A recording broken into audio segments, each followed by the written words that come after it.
Hi hello नमस्कार good morning सर्वांना. माझ्या यूट्यूब चॅनलमध्ये तुमच्या सर्वांचं हार्दिक स्वागत आहे. आज आषाढी एकादशी आहे, त्याच्यामुळे ना तुम्हाला आषाढी एकादशीच्या सर्वांना खूप खूप खूप शुभेच्छा. आज ना दिवसभरात आम्ही काय खाल्लो, कुठे गेलो, कोणत्या देवाला वगैरे गेलो, हे सर्व मी या व्हिडिओमध्ये सांगणार आहे. तरी हा व्हिडिओ शेवटपर्यंत नक्की बघा आणि माझ्या यूट्यूब चॅनलला सबस्क्राईब करायला विसरू नका प्लीज. आणि आजचा दिवस ना आषाढी एकादशी आहे आणि त्याच्यामुळे ना खरंच खूप चांगला दिवस आहे. एकादशी म्हणलं की फराळ करणेच, एकादशी पोटभर खाशी असं काहीतरी नियम असतो आणि म्हणतात असं. तसं तर माझ्या तर बाबतीत काही नसतं, कारण मला तर पंधरवाडी एकादशी असते, कारण मी जे 15 दिवसाला एकादशी येते ना ते एकादशी पकडते. आणि यातल्या यात हे आदिराजचे पप्पा आहे, आमच्या घरचे दुसरे माणसं कोणीच धरत नाहीत एकादशी. जे मोठे एकादशी असतात ना तेच पकडतात. त्याच्यामुळं ना, आणि आज नेमका त्यांचा शनिवार पण होता आणि त्याच दिवशी एकादशी आली होती, त्याच्यामुळे जेवणाचा तर काही प्रश्नच नाही.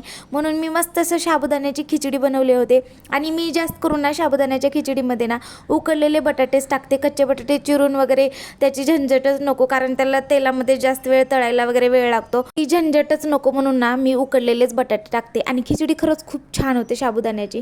मस्त असं मी साबुदाण्याची खिचडी बनवून घेतले. नंतर ना छान अशी देवपूजा केली. देवपूजा केल्यानंतर घरात एवढं प्रसन्न वाटतं ना. देवपूजा करून त्या शाबूचं नैवेद्य वगैरे ठेवले आणि त्यातल्या त्यात ना माझ्या पिल्ल्याला ना खूप बरं नव्हतं, त्याला केस्तूड झाला होता पायाला आणि ते पण मांडीला झाला होता. त्याला व्यवस्थित चालता पण येत नव्हतं. त्याच्यामुळं ना एकादशी असो कोणता सण असो, आपल्या लेकरांना काही झालं ना सण गोड पण लागत नाही. त्याच्यामुळं ना आम्ही त्याला हॉस्पिटलमध्ये घेऊन गेलो आणि ते फोड ना केस्तूड फुटलं होतं, त्याच्यामुळं ना त्याला खूपच त्रास होत होता. फराळ वगैरे केलो आणि त्याच्यानंतर आम्ही दर्शनाला गेलो. हिंजवडीमध्ये ना विठ्ठल रुक्मिणीचं मंदिर आहे, खूप सुंदर मंदिर आहे. आणि त्या दिवशी एवढी गर्दी होती ना, खरंच खूप गर्दी होती. खूप छान विठ्ठल मंदिर आहे आणि एवढी छान सजावट केलं होतं ना तिथे, खरंच बापरे खूप सुंदर दिसत होतं. आम्ही सायंकाळच्या टायमिंगला गेलो होतो म्हणून ना त्यातले थोडे फुलं वगैरे सुकलेले होते, पण एवढं फ्रेश वाटत होतं, एवढं वातावरण छान झालं होतं ना. आणि मंदिर तर एवढं मस्त सजवलं होतं, एकदम भारी वाटत होतं. मस्त असं तिथलं दर्शन वगैरे घेतलो. गंध लावणी या भाळी धरणी विष्णुमय झाली, भगवा पताका घेऊन वारी निघाली हो वारी निघाली. रंग तुळशीचा गहिरा राम कृष्णनी सावळा, पंढरीत नांदबाई माझा हरी सावळा. वैष्णव ल्याले टाळ वीणा हाती वाजे मंजिरी, जय घोष विठ्ठलाचा नादे उभी पंढरी. घुमला गजर आभाळी, विठ्ठल विठ्ठल जय हरी, विठ्ठल विठ्ठल जय हरी. मंदिरामध्ये ना एवढं भारी प्रसन्न वाटत होतं ना. तिथं दर्शन वगैरे घेतलं, तिथला प्रसाद खाल्लो, केळीचा प्रसाद भेटला होता आम्हाला.